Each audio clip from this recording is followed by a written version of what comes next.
В Ташкенте 10 сентября в здании Кабинета министров Узбекистана состоялось специальное заседание с участием глав государственных и общественных организаций, на котором обсуждался вопрос религиозной радикализации в стране. Об этом пишет Азадлик со ссылкой на свои источники. На заседании с участием премьер-министра Абдуллы Арипова и председателя службы государственной безопасности Абдусалома Азизова была выражена обеспокоенность по поводу роста религиозной радикализации в стране.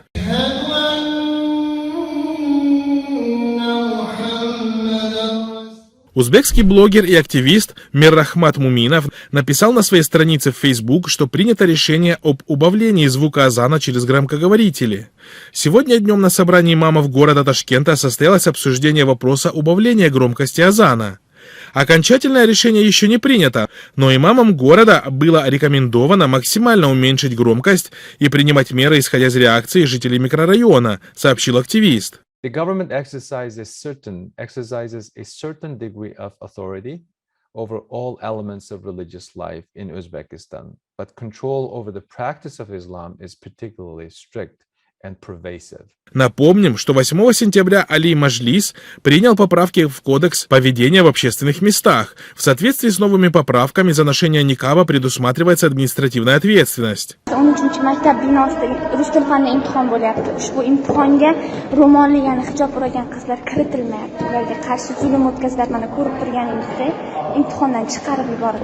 Также СМИ сообщают о проводящихся в Ташкенте рейдах на магазины с исламской атрибутикой и литературой, а также на некоторые халяль-кафе. Кроме того, на рынках прошли рейды по выявлению мужчин с бородами.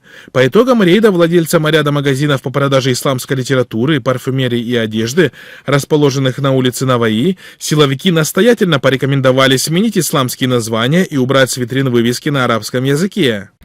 Buni jazo olmayotganni shaxsiy fikrimcha ikkita sababi bor. Birinchi o'rinda bular jazo olmayotgan sababi bu buyruqlar ancha yuqoridan kelyapti. Endi qay darajada yuqoridan kelyapti bilmadim, lekin ancha yuqoridan kelyapti. Shu darajadan ular shu sababdan ular jazolanishdan qo'rqmasdan insonlar huquqlarini, ya'ni buzishyapti.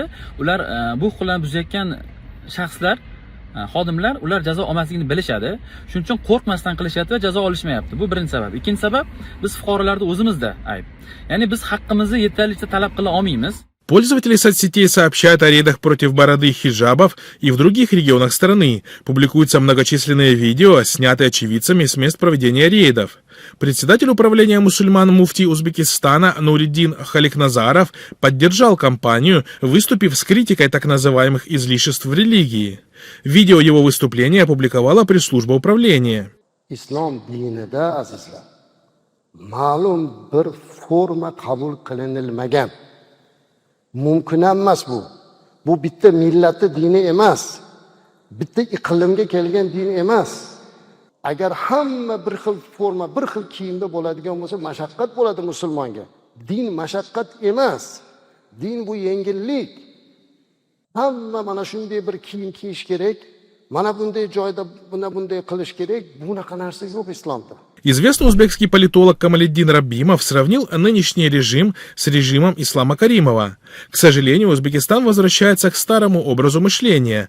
Опять развивается тенденция бороться с уровнем религиозности общества. Конечно же, такая оценка может не понравиться многим. Зачем говорить о проблемах вообще? Потому что по итогу такая политика создает только проблемы, банкротит государство, отбрасывает общество назад. К сожалению, государство не желает понимать и внедрять международные стандарты свободы совести и религии, написал он на своей странице в Facebook. Ba'zi insonlar aytadiki, mana qizim maktabga borib yuribdi, litseyga borib yuribdi, universitetga borib yuribdi, boshida ro'moli bor.